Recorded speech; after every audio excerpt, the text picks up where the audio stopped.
tenemos en el plató de Córdoba TV Pedro García, primer teniente de alcalde del Ayuntamiento de Córdoba, concejal delegado de Turismo, de Urbanismo, presidente de la Gerencia Municipal de Urbanismo y de SADECO. Pedro, muy buenas tardes, bienvenido. Muchas gracias. Y muchísimas gracias por acompañarnos. Nada, un placer, como siempre. Bueno, Pedro, como te comentaba antes de comenzar el directo, muchísimos los asuntos de los que hablar, así que, bueno, pues de entrada ya te invitamos a que nos acompañes en breve, porque seguro que se nos quedan muchas cuestiones en el tintero y sobre todo teniendo en cuenta que, bueno, pues la actualidad en el panorama nacional manda y nos gustaría mucho empezar por ahí, y es que ya sí que sí, habrá elecciones el 26 de junio, Julio Anguita hace algunos días volvía a apelar a esa mayoría social y a la candidatura conjunta entre Podemos y la formación liderada por Alberto Garzón.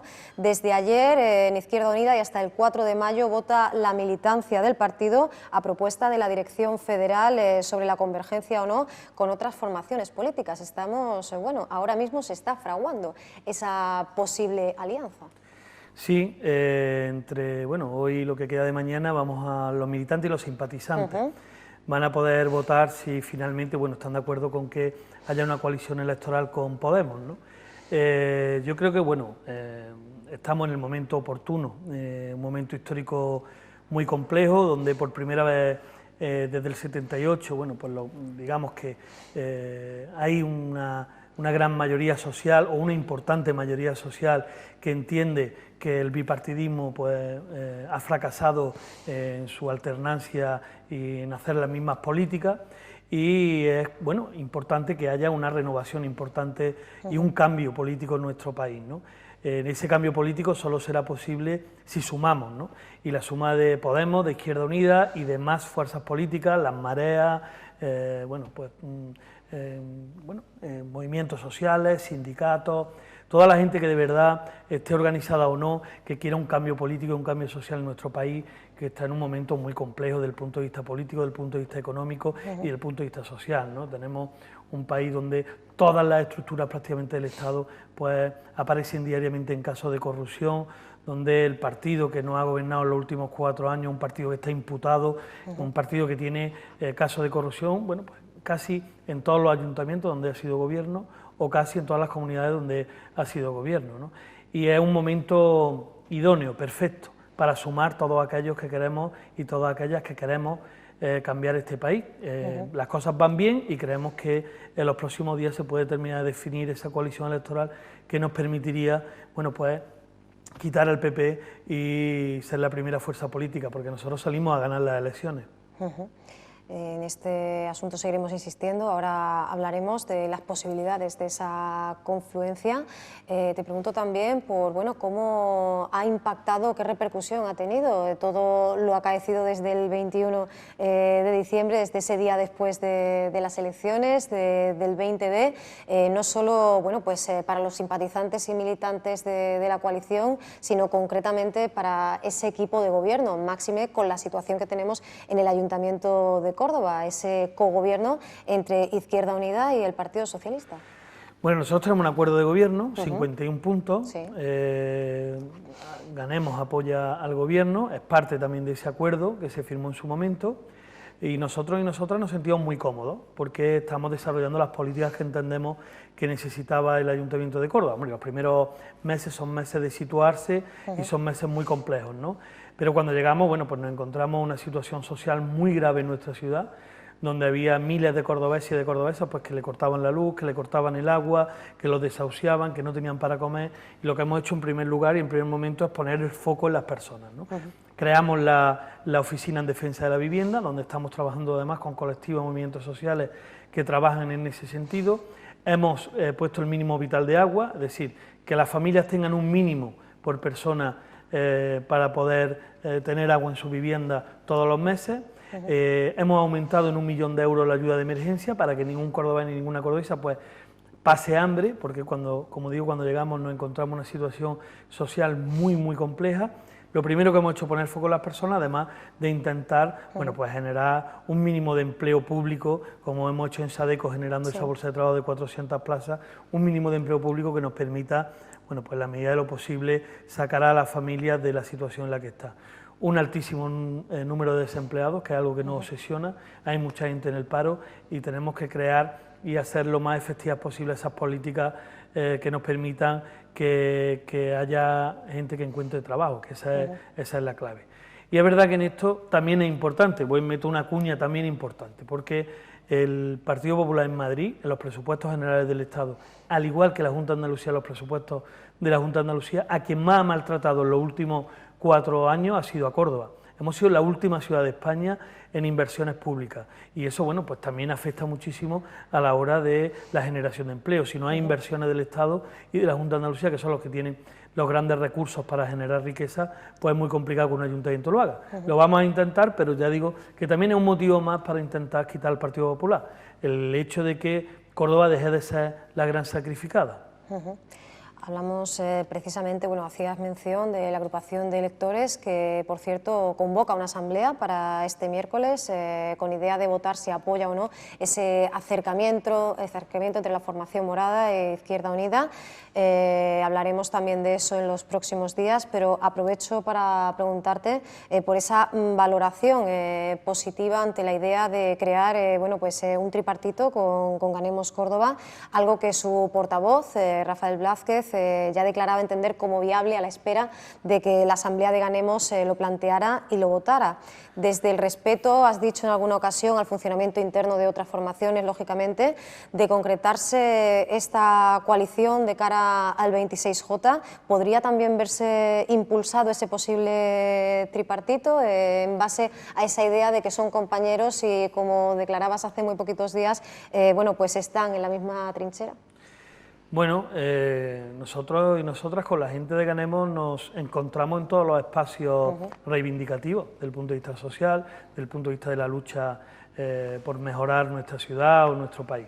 Por lo tanto, son compañeros y son compañeras del día a día, ¿no? Ahora, nosotros respetamos profundamente, como nos gusta que nos respeten a nosotros, las decisiones que tomamos en cualquier momento. Y repetimos, nosotros siempre hemos dicho que Ganemos tiene las puertas abiertas para entrar en el gobierno, pero eso es una decisión que tienen que tomar ellos y que tienen que tomar ellas, y nosotros esperamos, ¿no?, a que ellos tomen una decisión, y cuando tomen esa decisión pues la hablaremos, nos sentaremos, veremos cómo se puede ejecutar y entendiendo siempre, como digo, que son una parte importante del día a día de lo que hacemos en la ciudad y de las reivindicaciones que van conjuntas con Izquierda Unida muchísimas veces.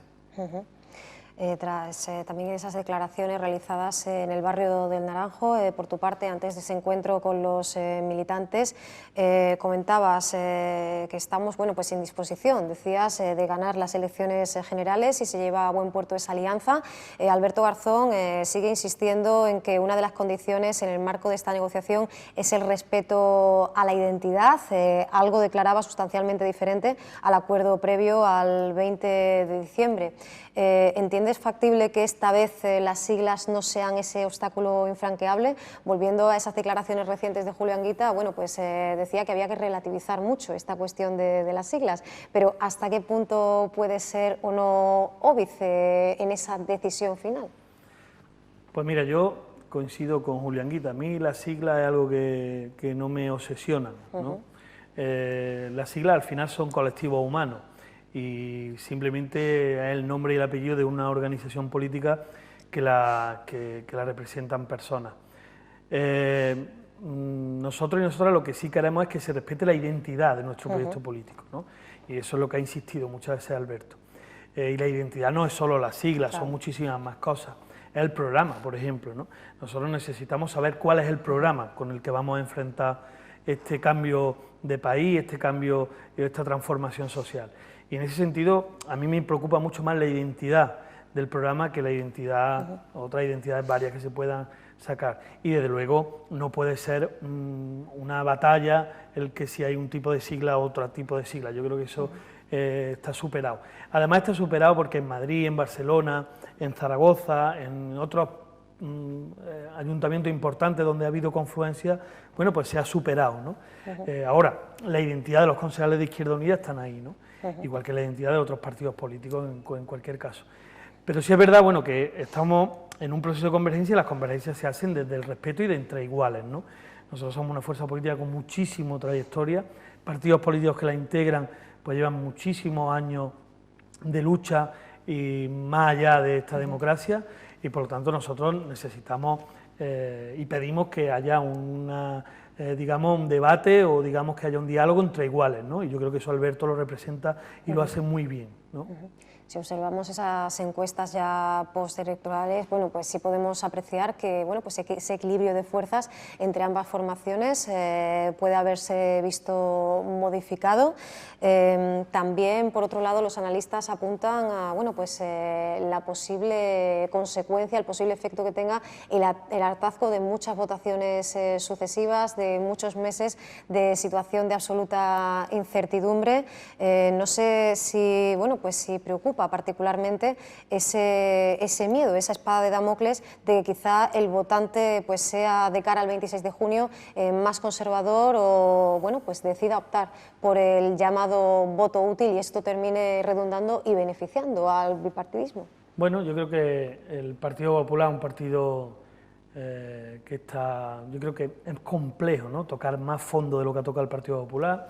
Como digo, un partido que está imputado como partido, un partido que tiene su último tesorero, el último en la cárcel, en fin, toda la estructura podrida de un partido extremadamente corrupto. El Partido Socialista está en una fase increíble de autodestrucción, quizás no la hemos visto nunca desde el 78, donde bueno, pues altos cargos del partido, gente histórica del partido, bueno, pues está apartándose de lo que hoy es la línea estratégica. Tenemos la línea política que cogió la propia Susana Díaz, ¿no? Que es igual o tan de derechas como en otras comunidades autónomas, y luego el error terrible de Pedro Sánchez de pactar con Ciudadanos, ¿no? Que significa pues el nuevo neoliberalismo y digamos el Partido Popular o el capitalismo con otro rostro, pero exactamente lo mismo. El PSOE está muy mal, y entonces el voto útil puede ser que sea la convergencia entre Podemos e Izquierda Unida. Eso es lo que puede pasar, que la gente para quitar al Partido Popular pues tenga y coja un voto de ilusión, un voto diferente, y además aquí hay un aspecto importante, porque no habría una repetición de elecciones, porque habría un partido, una formación política, varias convergencias que sumarían en un nuevo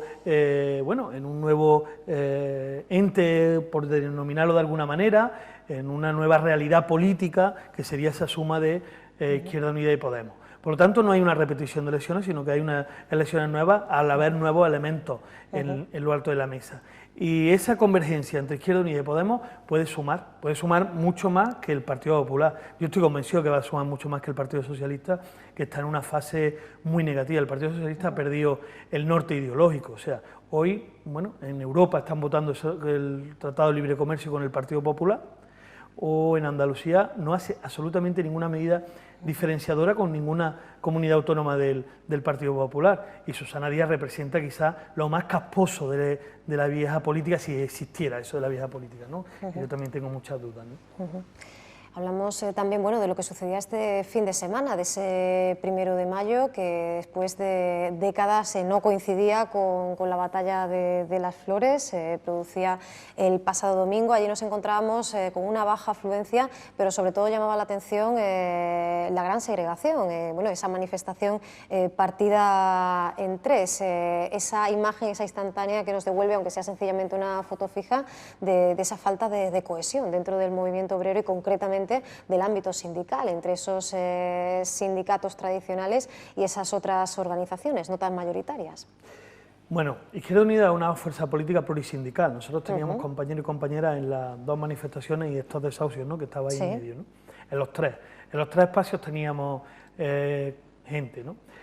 Nosotros somos tremendamente respetuosos con las opciones sindicales que hay, entendemos que todas tienen, bueno, pues o su peso histórico, o su reconocimiento, o su capacidad de lucha.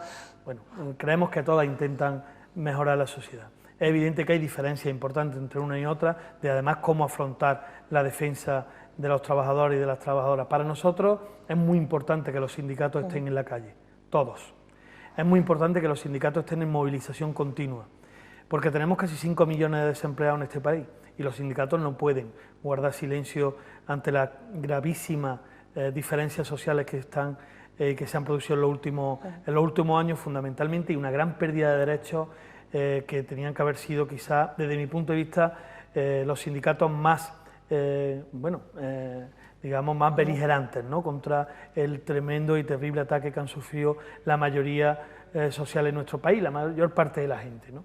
Y en ese sentido, bueno, lo que se trata es de que tenemos que reflexionar por qué pasan estas cosas, y yo creo que todos tenemos que tener un punto de generosidad. Yo creo que lo que se está dando a nivel político, esas convergencias para quitar a la derecha, quizás también deberíamos de tenerlas desde el punto de vista del ámbito sindical, pero eso es muy complejo y todo lleva su tiempo, y hay diferentes formas, como digo, de entender la lucha en el movimiento obrero, y eso es una cuestión que corresponde a los sindicatos. El pasado viernes, Pedro García y también Emilio Mente presentaban esa puesta en marcha de un plan de inspección conjunto para el cumplimiento de la normativa sobre higiene urbana, que bueno, pues pondrían en marcha efectivos de SADECO y de la Policía Local con la finalidad, recordaba el concejal delegado de Seguridad Ciudadana, no de sancionar, sino de concienciar a la ciudadanía sobre la necesidad de tener un espacio público mucho más limpio y presentable ante todas las personas que nos visitan. Recién finalizadas este fin de semana y celebradas esas cruces de mayo, ¿cuál es el primer balance, las primeras impresiones y los primeros datos que llegan no solo en el área de higiene y de gestión de residuos, sino también en cuanto al ámbito de la propia seguridad? Bueno, lo primero que quería es poner en valor el trabajo que realizan los trabajadores y trabajadoras de SADECO, que hacen un trabajo magnífico, maravilloso. Un día, cuando terminan las cruces, cuando termina la feria, cuando termina cualquier evento en Semana Santa o grandes eventos que tenemos la Noche Blanca del Flamenco, que al día siguiente, a las pocas horas, la calle esté como si no hubiera pasado nada, incluso más limpia de cuando se empezaron esos eventos. Yo creo que hay que resaltar siempre el magnífico trabajo de esa empresa pública y de la gente que la forma. Y bueno, en segundo lugar, decir que bueno, las cruces son eventos de masa, donde va muchísima gente, y donde, bueno, por desgracia, bueno, pues todavía no hemos conseguido que el civismo se imponga, ¿no?, en estos movimientos, como digo. Bueno, estamos intentando erradicar el botellón. A mí no me gusta, en lo personal, que las cruces se conviertan en discotecas. Creo que tenemos que bueno, tener más identidad, ¿no? Nosotros somos una ciudad de mucha identidad cultural y a mí no me gusta, no es bonito, ¿no?, que las cruces se conviertan en grandes discotecas, ni la música no se acorde con un momento que es el mayo festivo, aunque cada uno, como digo, bueno, está la libertad también de que cada uno se lo pasa bien como cree conveniente, siempre y cuando haya un respeto al otro, ¿no?, a la otra. Pero en este caso yo creo que debemos de preservar nuestra identidad, como nuestra identidad cultural, y yo creo que tenemos que también repensar un poco, bueno, pues este modelo de cruces que creo que, sobre todo en las nuevas generaciones, que creo que no es el adecuado a desarrollar en estas fechas. En cualquier caso, estamos intentando erradicar el botellón, como digo, y también, bueno, en la medida de lo posible, que se cumplan las normas mínimas de civismo. Algo que, bueno, pues entronca con una denuncia que realizaba hace ya algunas semanas a través de un comunicado de prensa la Asociación Vecinal de la Jerquía. Denunciaba la situación con la que se encontraban, pues bueno, no solo en momentos puntuales como la Semana Santa, la fiesta de los patios, sino a lo largo de todo el año, el efecto negativo que estaba teniendo en la convivencia, en el día a día de los vecinos. Nos hablaban de esa despoblación de la zona y también de que poco a poco pues Córdoba se estaba convirtiendo, nos decían, en un parque temático sin alma. Claro, nos preguntamos cómo se puede, bueno, pues equilibrar, hacer armónico esa promoción turística de la ciudad sin entorpecer, al menos intentando hacerlo lo más mínimo posible, pues esa cotidianidad de los vecinos que se encuentran efectivamente con problemas añadidos de accesibilidad, de movilidad, pero también de higiene. Bueno, esto es un problema mucho más serio de lo que parece, ¿no? Y además nos ocupa todos los días en el ayuntamiento. A mí no me gusta un casco histórico o la judería que no tenga vida y que a las 8 de la tarde estén todos los comercios cerrados y no pase nadie, o a las 9 de la noche por el casco histórico. A mí no me gusta que todas las casas o locales se conviertan exclusivamente elementos que tengan que ver con el turismo de alguna u otra manera. A mí me gusta que el casco histórico se viva, que la gente viva, que los cordobeses disfruten de su casco histórico, y no queremos que la Cerquilla se convierta en parte de ese parque temático. Efectivamente, yo coincido plenamente con las reivindicaciones que hace la Asociación de Vecinos y tenemos que poner medios, y se están poniendo medios. Vamos a iniciar en este mandato posiblemente proyectos importantes de rehabilitación de viviendas para residentes, para personas que viven en el casco histórico. Vamos a trabajar para que nuestro casco sea un casco, además de visitable, un casco donde se pueda vivir, ¿no? Y se tengan todas las condiciones para que cualquier niño o cualquier niña que nazca en el casco histórico y que desarrolle su juventud, bueno, pues tenga una sala deportiva, tenga un colegio, tenga un instituto y tenga todo lo que le sea posible para desarrollar su felicidad. Un centro cívico, en fin, todo lo que los servicios públicos, ¿no? Y en ese sentido, bueno, pues tenemos que hacer grandes esfuerzos para que el casco histórico, que es uno de los más grandes de Europa, pues no se nos convierta efectivamente en un parque temático del turismo donde solo los que vienen de afuera lo disfruten. Y bueno, pues te pregunto también, aunque nos quedamos ya sin tiempo, por esa mesa de veladores que está previsto se convoque, si no hay cambio de planes, en el mes de junio, después de este intenso siempre mayo festivo cordobés. Recordemos que el grupo de trabajo tenía que haberse reunido hace un par de semanas, pero todos los integrantes decidían no acudir a urbanismo al encuentro, pues al haber sido invitados los representantes de los grupos municipales, tras esa petición que hacía Ciudadanos y el Partido Popular. Tenían interés en participar. Tanto empresarios como vecinos, Pedro, dejaban claro que el plantón lo que quería era pues reprochar que se hubieran cambiado las reglas del juego y sin consultar. Sin embargo, ahora cuando se anuncia esa nueva convocatoria ya sí se especifica que se va a dejar fuera a los grupos municipales. ¿Habría alguna manera de integrarlos pasando por esa consulta previa a las asociaciones, que parece ser, como ellos declaran, que era lo que demandaban? Bueno, la Federación de Asociaciones de Vecinos, el Movimiento Ciudadano, Ostecor, Córdoba Apetece, que digamos son la patronal que se sienta en esta mesa, junto con Apatas, que es un colectivo que también estaba invitado, pues entendían que es una mesa de diálogo, que es una mesa donde solo debería estar la gerencia de urbanismo y no deberían estar los otros partidos para no politizar, en el mal sentido de la palabra, la mesa, ¿no? Bueno, después de analizarlo, después de verlo, es verdad, ninguno de los más partidos exclusivos, solamente de Ciudadanos, que entiende que tenían que estar ahí. Pero bueno, en cualquier caso lo hemos resuelto y lo que se trata es de ver el problema, no en la forma, ¿no? No nos podemos estar continuamente debatiendo sobre la forma, sino porque aquí lo que importa es el fondo. Y en el fondo lo que importa es que hay muchísimas calles de la ciudad y plazas donde no se puede pasear y donde no se puede disfrutar de la vía pública con tu familia o con tus amigos. Y en ese sentido, bueno, pues lo que estamos ya poniendo en marcha, independientemente de la mesa de veladores tenga más o menos, o se reúna más o menos frecuentemente, pues acciones concretas. En calle María la Judía ya las hemos tomado y en otros sitios las vamos a tomar a lo largo de estos días, porque hay sitios que son absolutamente intransitables, donde una persona que tiene cualquier discapacidad, o tú mismo con tu hijo o con tu hija, si va en coche de ruedas, que no puede pasar. Y no vamos a permitir que eso pase en esta ciudad, ¿no? Que los veladores se coman la vía pública. Hay que aprender a convivir. Y además pasa una cosa, y es que los que normalmente mejor lo tienen regulado, pues son los que lo hacen bien, pues pagan justos por pecadores, ¿no? Y entonces tenemos que defender a los que lo hacen bien, a los que pagan sus impuestos, a los que cumplen la ordenanza del Ayuntamiento de Córdoba, y lo tenemos que hacer frente a los que no lo hacen.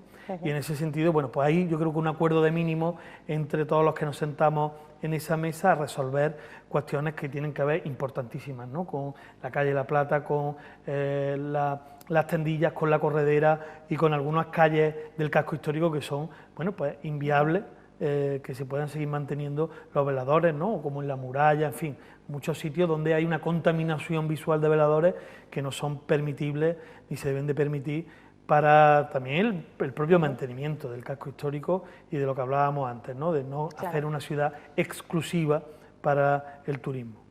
efectivamente, un hecho que está directamente relacionado con lo que comentábamos anteriormente. Pues se nos quedan muchísimas cuestiones en el tintero, ya lo anunciábamos al principio de la entrevista, Pedro, pero bueno, sabíamos que iba a ser así que te agradecemos mucho que nos hayas acompañado y te pedimos que vuelvas a hacerlo en breve para que podamos pues también pues abordar otros asuntos, así como las cuestiones que estén de actualidad también en el panorama estatal, algo que también te agradecemos. Nada, un placer como siempre y cuando queráis, aquí estoy. Muchísimas gracias, Pedro.